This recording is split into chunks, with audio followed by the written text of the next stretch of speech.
Ce qu'il y a d'extraordinaire avec les tourbières, c'est qu'on les regarde de plusieurs manières. On peut les regarder comme des archives de l'univers, on peut les regarder comme des endroits qui nous apportent une faune et une flore qu'on ne va pas trouver ailleurs. On peut les regarder comme des lieux où l'eau trouve un réservoir extraordinaire. L'eau est extrêmement présente sous toutes ses formes. Donc les tourbières, on ne s'y ennuie pas quand on regarde dedans. C'est un des milieux, c'est pas le seul d'ailleurs bien sûr, hein, mais où on a plein de surprises, alors que finalement elles pourraient paraître comme ça un peu anodines. Ouais. Les tourbières n'ont pas eu toujours autant d'égards lyriques. Croyances ancestrales et superstitions en ont fait des lieux effrayants. Leurs eaux croupissantes, putrides et dangereuses, engloutissaient le bétail et des gens parfois. Au-delà de ces crédulités, que sait-on des tourbières? Classifiées milieu humide, quelles interactions ont-elles avec le climat?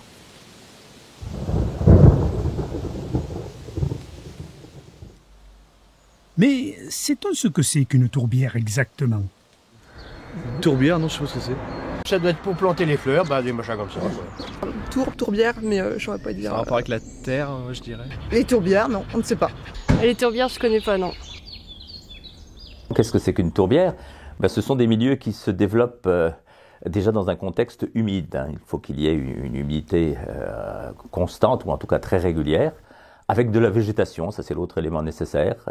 Une végétation va se développer et ne va pas se décomposer. En cela, les tourbières ne sont pas différentes des autres végétaux. Elles captent le carbone de l'atmosphère. Hein. Ça, c'est la photosynthèse qui leur permet ça. Mais la particularité, c'est qu'au lieu que ce carbone soit ensuite repris dans un cycle rapide annuel, hein, le carbone va être maintenu pendant très longtemps, comme ça, dans cette matière qu'on appelle la tourbe. Donc la tourbe, c'est composé de matière organique, qui est plutôt les restes des végétaux et des autres organismes, qui n'a pas été décomposé complètement. Lorsque les végétaux sont décomposés par les micro-organismes à l'air libre, du gaz carbonique est relargué dans l'atmosphère. Dans une tourbière, ces micro-organismes sont sous l'eau. Privés d'oxygène, ils n'arrivent plus à décomposer les végétaux et le gaz carbonique reste prisonnier de la tourbe tant que celle-ci reste noyée.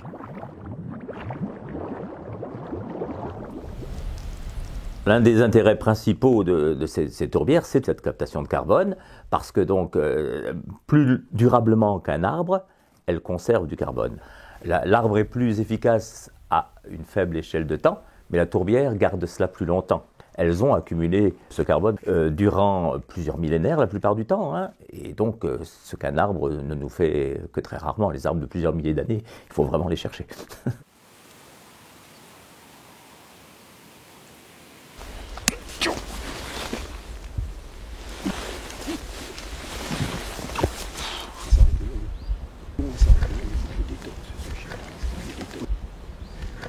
Ah, ça c'est intéressant, regardez. Une petite pomme de pin qui est conservée à l'intérieur de la tourbe. Toute petite pomme de pin. Comment ça se déroule le stockage du carbone? Dans un premier temps, qu'est-ce qui va se passer? On va avoir des zones avec des inondées, hein, pour parler simplement. On va pas avoir de la tourbe qui va se fabriquer tout de suite. Hein. Et ça stockera pas beaucoup de carbone. Alors il y a des études qui ont été faites par les Canadiens notamment. Ils estimaient qu'il fallait une centaine d'années pour passer de la très jeune tourbière qui commençait à se mettre en place et qui est inondée à une tourbière où de la tourbe commence à s'accumuler. Voilà, c'est plusieurs décennies avant qu'on bascule dans un système qui vraiment stocke du carbone. Le stockage de carbone est un processus très lent. 300 kg par hectare de tourbière et par an en moyenne.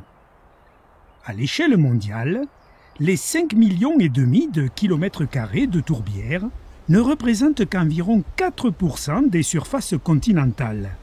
Pourtant, elles stockent 500 milliards de tonnes de carbone, soit environ la moitié de celui contenu dans toute l'atmosphère.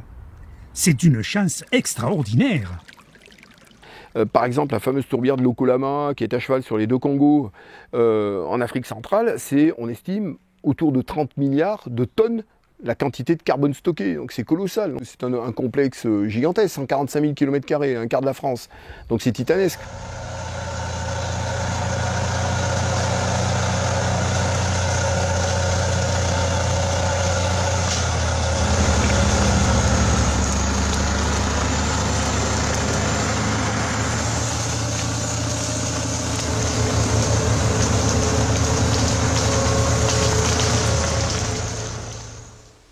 Les tourbières sont fragiles et payent cash l'activité humaine.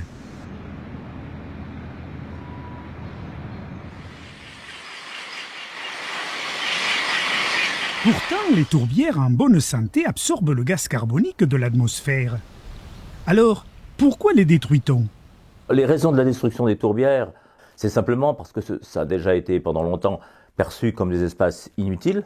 Donc, quand on se dit là c'est inutile et moi j'ai quelque chose de très utile à faire, eh bien on fait vite place nette, on trouve toujours des bonnes raisons. Par exemple, vous aviez un certain nombre de tourbières qui se trouvaient dans les abords des lits des grands fleuves, dans des zones où déjà l'influence humaine est très forte. C'est les premières qui soient passées à la trappe. D'autres se trouvaient dans des terrains un petit peu plus fertiles. Beaucoup de tourbières alcalines étaient plus facilement convertibles en terres agricoles ou en forêt que d'autres. Vous pouviez avoir après des raisons très diverses de les détruire, que c'était pour étendre là un lotissement, ici une route, pour aller faire une installation touristique, quoi. Avec les moyens techniques qu'on a développés à partir du 19e et au 20e siècle, avec des engins, des pelleteuses, des tractos, etc. Là, évidemment, on change de dimension. Et là, on affecte totalement l'hydrologie de la tourbière. En France, on peut prendre l'exemple de Pointe-à-Pitre. C'est sur la tourbière qu'on a bâti l'aéroport et des infrastructures routières. Il y a aussi l'aéroport de Zurich en Suisse qui est construit sur les tourbières. Ah, mais on les détruit, on continue de les détruire. Hein. Quand on fait une autoroute, une ligne TGV encore aujourd'hui, la tourbière, c'est pas vraiment ce qui va arrêter le projet.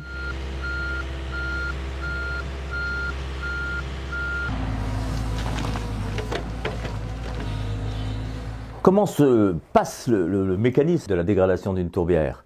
La première étape était un assèchement. Qu'est-ce qui se passe lorsqu'on a l'assèchement? Toute cette tourbière qui était sous l'eau ne l'est plus. Quand elle n'est plus sous l'eau, à la place de l'eau, qu'est-ce qui vient? L'oxygène.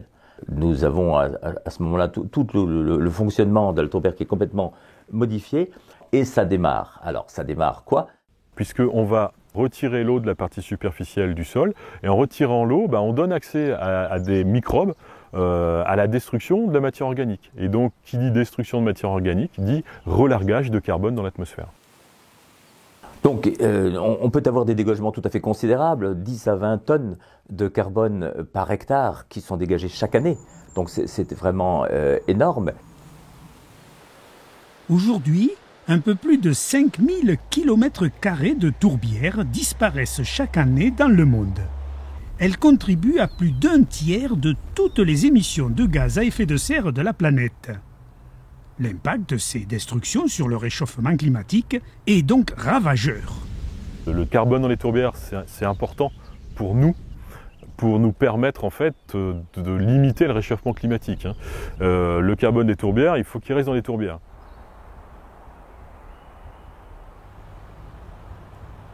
Sitôt qu'une tourbière est dévastée, l'oxygène arrive et le gaz carbonique, patiemment accumulé, est immédiatement relargué. Sournoisement, elles deviennent alors de véritables bombes climatiques. Un exemple que nous pouvons donner, c'est celui de l'Indonésie. L'Indonésie, certes un grand pays, mais les destructions de tourbières qui ont eu lieu à Sumatra et Bornéo ont mis l'Indonésie au premier rang des émetteurs de carbone naturel, alors qu'en proportion, le pays n'était pas aussi grand que la Russie ou le Canada, par exemple. Donc ces destructions ont eu un effet absolument énorme. En France, depuis la fin de la Seconde Guerre mondiale, la moitié des 200 000 hectares de tourbières qui avaient réussi à survivre péniblement a été anéantie, la plupart ayant perdu leurs eaux. Dès lors qu'une tourbière a été asséchée, la masse que constitue la tourbe n'est plus imprégnée d'eau et se trouve devenir, à l'inverse, extrêmement combustible, puisque, on l'a vu, elle comporte du carbone. Le carbone, c'est quand même un carburant extraordinaire. Dès lors qu'on amène l'oxygène, eh bien, ça peut s'enflammer facilement. Et une fois que ça a commencé à brûler, ça peut durer longtemps. Et en continu et parfois en souterrain même.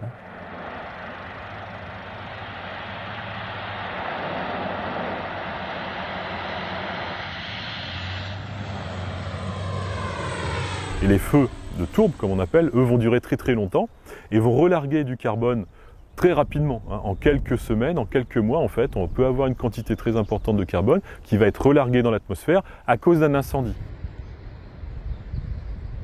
Devant l'impact si important des destructions de tourbières sur le réchauffement climatique, les pouvoirs publics ont finalement décidé de réagir. C'est dans les années 60-70 qu'on s'est rendu compte que là, on allait trop loin. Et notamment, c'est en 2000 que le rapport d'un préfet, le préfet Bernard, avait montré que les zones humides étaient très menacées et qu'il fallait, pour les tourbières comme pour les autres, agir activement. Alors, il est vrai que pour agir sur les tourbières, pendant longtemps, on s'est dit, eh bien, je fauche ou je coupe les arbres et ça va suffire.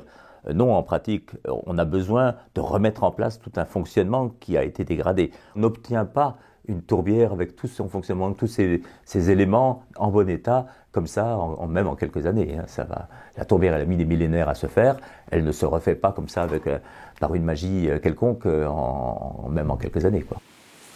On essaie de comprendre le système, comment il fonctionne, et dans le système, comment sont les échanges de carbone. C'est pas évident du tout, et c'est en voie de développement. Des programmes actifs, comme les programmes LIFE européens, ont permis de protéger et de réhabiliter un certain nombre de tourbières qui ont seulement encore l'inconvénient de ne concerner que des surfaces relativement faibles par rapport à celles qui sont détruites.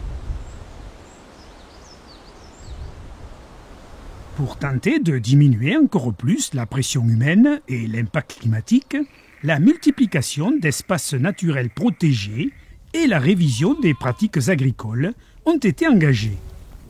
On est confronté à un autre problème, c'est plutôt le problème d'eutrophisation, donc apport excessif de nutriments par les excès de fertilisation, par les pratiques agricoles. Et donc elle entraîne également une minéralisation de la tourbe. Elle intervient dans le processus de relargage de carbone. Donc on essaye de gérer ce problème-là par le travail avec la profession agricole. C'est une question de limiter le pâturage dans des moments critiques liés au changement climatique. Si on maintient le pâturage à la même pression, à la même force, on risque d'altérer cette tourbière-là. Bien que rares, les initiatives individuelles pour protéger les tourbières ne sont pas inexistantes. Au détour de sa colline, Michel Morel nous raconte le sauvetage de la sienne. Cette tourbière, disons en gros, elle se situe vers le puits de Vérines. Alors elle a été exploitée pendant et après la guerre par diverses personnes. Elle est sur tout un tas de petites parcelles. Là-haut, les parcelles sont très longues, elles font 400 mètres de long, mais elles sont très étroites, elles font 20-40 mètres. Alors, la personne qui voulait l'exploiter est venue voir tous les propriétaires. Donc il y avait un contrat donc, avec tous ces gens et il y avait une date butoir. Pour la sauver, j'ai fait une lettre commandée à celui qui exploitait là, pour leur dire que moi je ne louais plus. Il aurait tout détruit, quoi. Après, bien sûr, plus personne n'exploitait. Et bien sûr, à Noir-Étape, je n'étais pas très très bien vu parce que j'avais privé certains de leurs 100 000 francs par an de revenus, quoi, voilà. Et c'est comme ça que j'ai sauvé la tourbière. Donc il y a plusieurs obstacles ou entraves à la restauration. Donc on peut citer déjà un manque général de compréhension. La plupart des restaurations de tourbières se font sans études préalables du fonctionnement de l'écosystème ou des études extrêmement sommaires, faute de moyens financiers, de moyens humains, etc. Ou parce qu'on veut aller vite. À partir du moment où on agit comme ça de façon empirique, sans savoir véritablement comment ça fonctionne. C'est un petit peu comme si la voiture marche pas bien et on va gratter dans le moteur sans rien connaître à la mécanique, quoi. On peut démonter des tas de choses, mais on n'arrive pas forcément à remonter, et puis si on arrive à remonter, ça marche pas forcément mieux. On constate qu'on va toujours plus vite dans la destruction qu'on ne va dans la réhabilitation. Elle est lente, elle est compliquée, elle est assez coûteuse. Les financeurs, l'homme politique ou la municipalité, l'agence de l'eau, etc., qui investit dans les tourbières, tous ceux qui contribuent à aider à remettre les choses en état, veulent avoir des résultats rapides.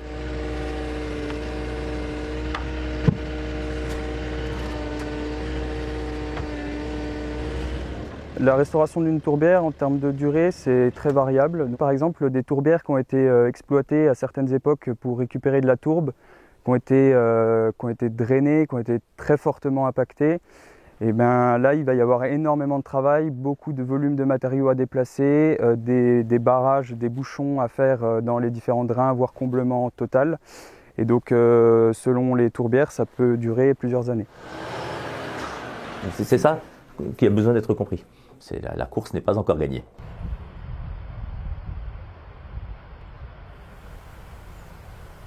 Les tourbières et le réchauffement climatique, c'est du style « je t'aime, moi non plus ». La déclinaison locale et régionale du réchauffement climatique, on ne sait pas trop comment elle va se faire. Bon, donc ça va forcément impacter les écosystèmes. Moi, je crois que le maître mot, c'est complexité. Alors, on avait des hivers plutôt humides, aujourd'hui ils sont secs. On a des abados pendant 8-15 jours et puis il fait sec pendant 3 mois. Enfin, ça c'est vraiment pas favorable aux écosystèmes tourbeux. La Sphaigne, elle aime pas ces mois de sécheresse là avec une atmosphère à 20-30% d'humidité relative. C'est terrible pour les tourbières, ça. Eh bien, la Sphaigne, elle se sèche dans un premier temps et puis finalement elle meurt. Et puis quand elle meurt, eh bien, elle se décompose. Et puis il y a un autre problème qui va se poser, avec notamment ces étés secs qui ne rechargent pas les nappes phréatiques. Surtout si on va faire des captages et pomper dans la nappe du granit, on va accentuer l'abaissement des nappes. Donc là, on va avoir la double peine. Hein. Assèchement par le haut, assèchement par le bas. Donc là, on peut imaginer que dans 50, 60, 100 ans, enfin qu'en 2100 par exemple, beaucoup de tourbières aient disparu de nos régions.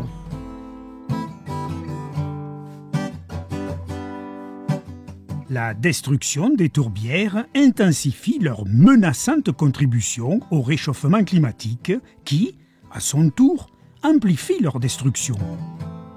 Au-delà des mesures de protection indispensables et de leur financement, ce sont bien l'évolution du climat mondial, les orientations politiques et les décisions en matière de gestion de l'eau qui scelleront leur destin dans les prochaines années. Autant dire que l'avenir des tourbières n'est pas encore gagné.